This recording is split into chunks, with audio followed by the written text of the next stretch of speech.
Well, hello there. So this is a video I've wanted to make for years, and in fact it was going to be on my old channel that no longer exists. So behold, in all of its knockoff glory, the Lepin Emerald Knight. So the real Emerald Knight is probably one of the best train sets ever, and even arguably one of the best Lego sets in history. But it's extremely expensive now.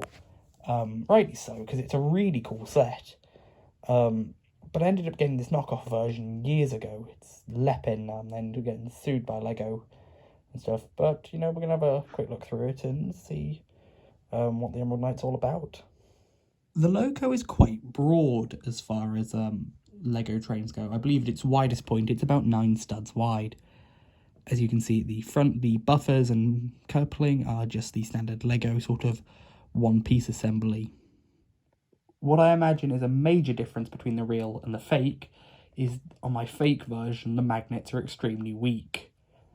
Which is fine, I only really put it on a shelf and display it, but I imagine if you powered it with power functions, obviously you probably would want to swap these out for real Lego couplings. I think as nice as these big driving wheels are, in fact, I think this was the first set they were included in, they're a bit undersized. They could do with being a lot bigger. In fact, I believe, I forget who makes them now, but the third-party companies make these XL or XXL, I forget exactly what they are, driving wheels. Luke Triton, on some of his giant locos, showed them off quite splendidly. Another thing I don't really like, but it's not entirely unrealistic, is the fact that the whole piston attaches to the first axle. And I believe it was the Robinson A2, I want to say, that had that. But this Loco is quite clearly modelled on Flying Scotsman, and that should be linked up with the middle axle. Something I find quite interesting is the curved pieces for the boiler. Now, the knockoff ones have yellow striping, whereas the real ones have gold striping. So, there's real bits mixed in with my fake ones.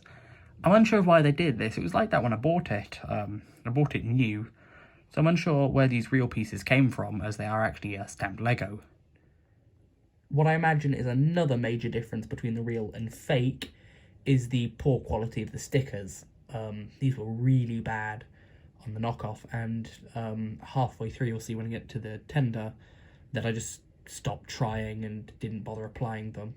This is a little Firebox, and it's quite nice. It just goes in the cab, but to add the power functions, it slides out quite easy, and there's a little shovel for the driver to use, and it's pretty nice. We'll show off the driver when we get to the figures in a minute.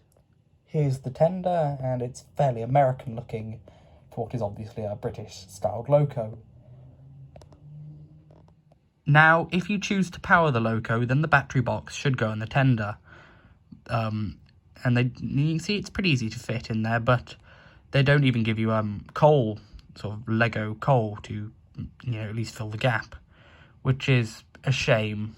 But it's not the end of the world. The coach you get in the set is based on some kind of Pullman coach.